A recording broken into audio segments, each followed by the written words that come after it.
Okay, so on a previous video we talked about layers. What I'm now going to introduce you to is something called layer masks.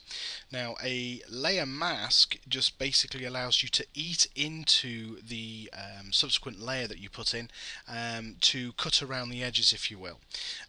So to give you a case in point, we have again this nice picture of Egypt with the pyramids, but I want to replace all of this blue with this image instead, where we've got this nice sunny sky. Now, to do this, we're going to have at least one layer on the original image, so we can then start putting in the sun.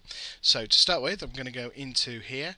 With the marquee tool selected, I'm going to drag and highlight the area that I'm interested in, which is here, just above the sea, because I don't want to bring that in. And then I'm going to use the move tool, and then with the mouse just drag and drop onto the tab. You can copy and paste, but I prefer to drag and drop, and then when I let go you'll see that I've now got the sun on this image. But as you can see, it's if I publish that now, I'd be the laughing stock of YouTube. What I want to do is I want to actually tidy this up a bit. So the first thing is I want to make this image the same width as the canvas I'm working on.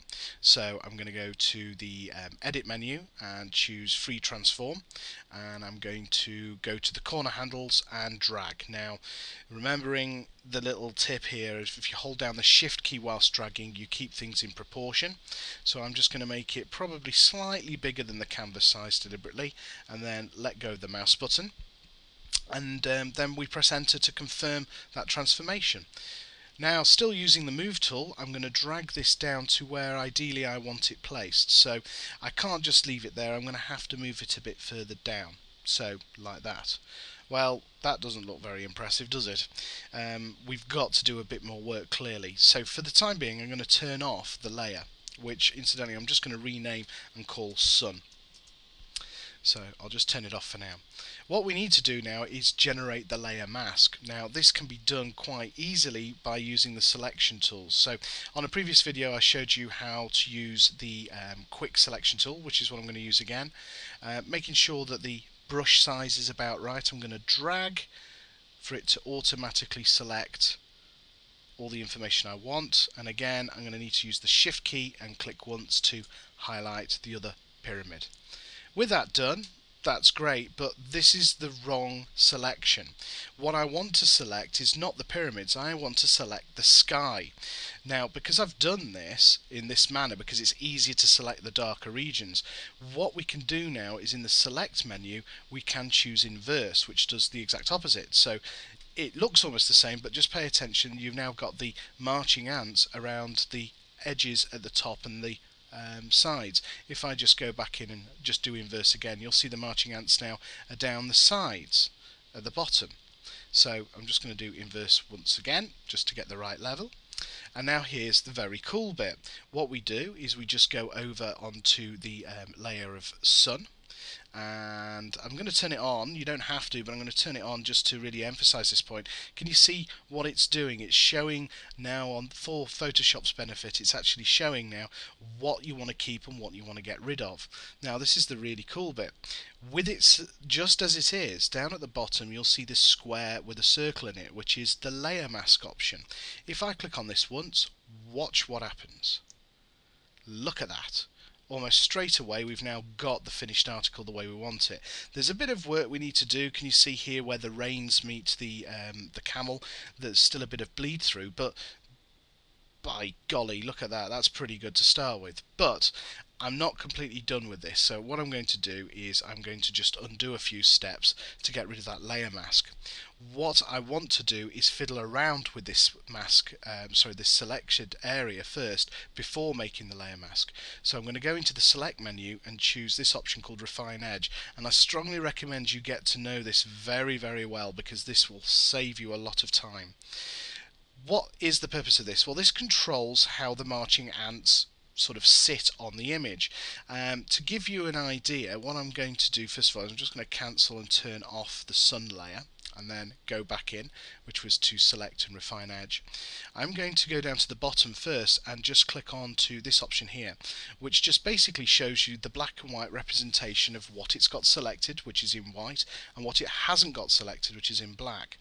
Now what we can do with this is, fiddling with these sliders at the top, we can change how it looks. And so for emphasis, I do strongly recommend you start on this one, because as you start playing around with these particular sliders, you'll see what happens. So for example, radius, if I let go of the mouse, can you see what it's done? It's sort of really blurred the image. So radius is more about how much of the surrounding information do you want to actually bring. If you leave it on 0, you get a very sharp, crisp image. This sort of goes in with smooth. If I make that 0, you'll see that, and I'll make feather 0 as well.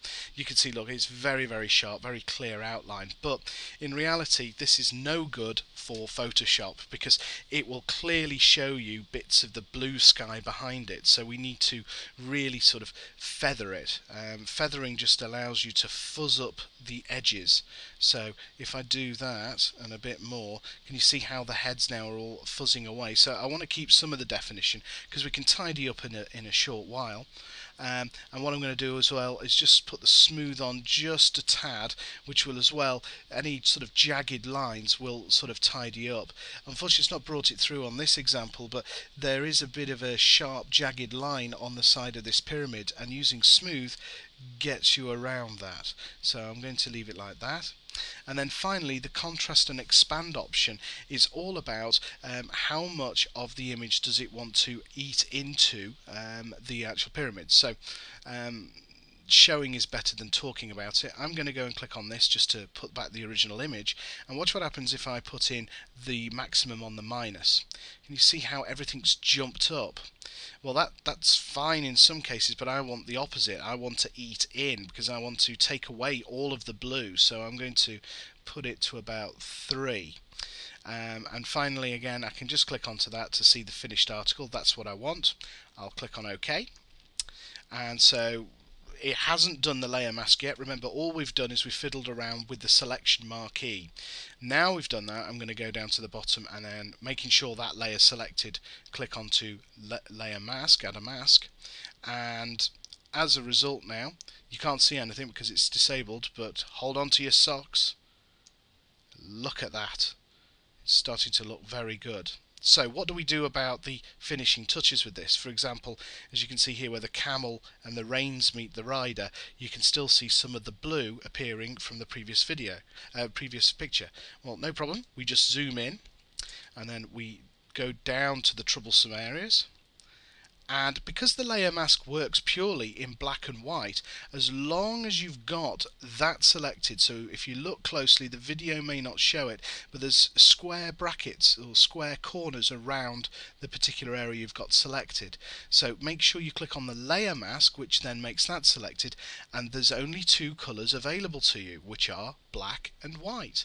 So we know that black is sort of hiding and white is showing. So what I want to do is I want to put this onto a white colour.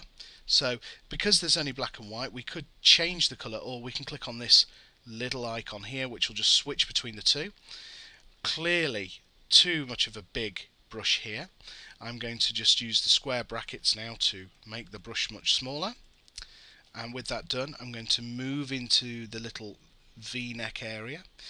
Making sure I've got the brush selected would be a plus to start with, so I'll just make sure I've got that selected. Change the size of the brush, and then with the mouse I just purely drag, and look what's happening. I've now got the sky behind it, but I've obviously made a bit of a botch with that, so you may end up doing some other options. For example, you could use the airbrush tool instead, which will give you a little bit more control. I'm going to stick with what we've been doing so far and just painstakingly be very careful with it and just get rid of all the other sins. So once we're done, if we zoom out, there we go.